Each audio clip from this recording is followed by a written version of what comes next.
Convincing Liar Description, PDA and Autism by Richard Woods at London South Bank University PhD student, and I'm currently on an extended gap year. This should be a relatively short video for me, just talking about a case study, talking about a suspected PDA basically being a convincing liar. I have issues with such descriptions, and I'll kind of end on with some reflective questions. So, yeah, um, this is a screenshot of a post by Small Talk Speech and Language Therapy within the last kind of day or so. Um, and the bit I'm interested in is the kind of the first sentence, so, well, the second sentence.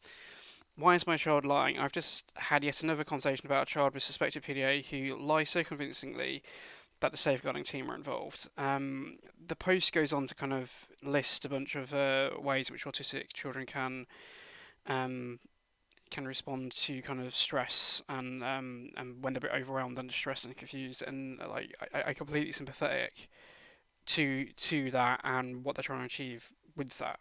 But I do have some issues with kind of associating kind of a term like convincing lies with a category like PDA. I should also point out that I am sympathetic to the actual vulnerable people kind of discussed in that post, like the suspected PDA and their family, because of the fact that it got like children's services involved.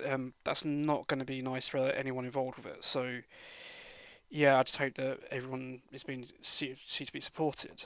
Um, but I have issues with the fact that they kind of seem to be assuming that PDA is related to autism, because the post is about how autistic children can respond in particular ways, and kind of complex reasons why. Um, so I have issues with the kind of convincing lies in a suspected PDA kind of mentioned in that second sentence, and it's upsetting to see it because like when I keep on hearing and learning of reports that people are not being supported due to beginning PDA attribution, it's kind of like, aren't people not wondering why these people are not being supported? And to me, the answer is blatantly obvious.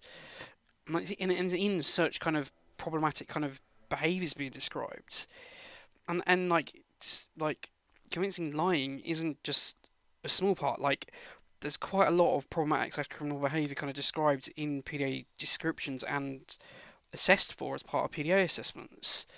So this is just a screenshot of an article that I had published last year in the Lancet Child and Adolescent Health, and it basically talks about how like such problematic kind of descriptions and behaviours can lead to prejudice and stigma that lead to people being denied support and services.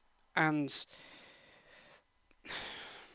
it's just really frustrating to kind of see such descriptions being used with PDA when they doesn't have to. They could have just said, well, we're dealing with a child or young person, and not even mention PDA. Um, but and it is also more problematic because you look at autistic people generally, like they're no more likely to commit crimes than non-autistic people are.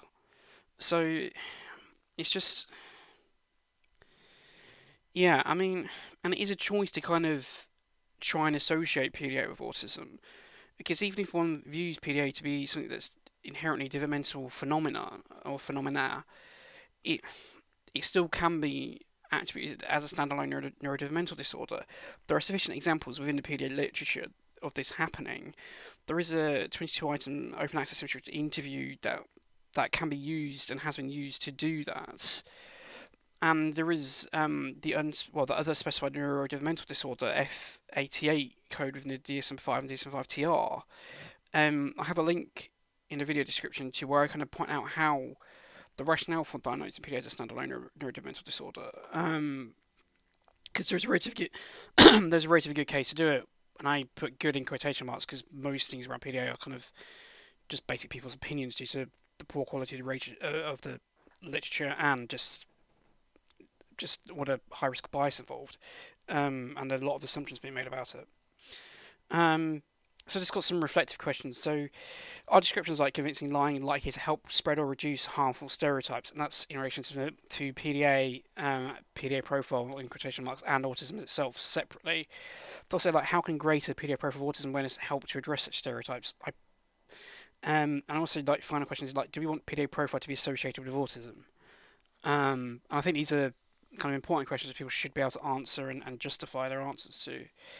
Um, yeah. May one's stimming activities be many and one of those states long, which is equivalent to live long and prosper. So, yeah.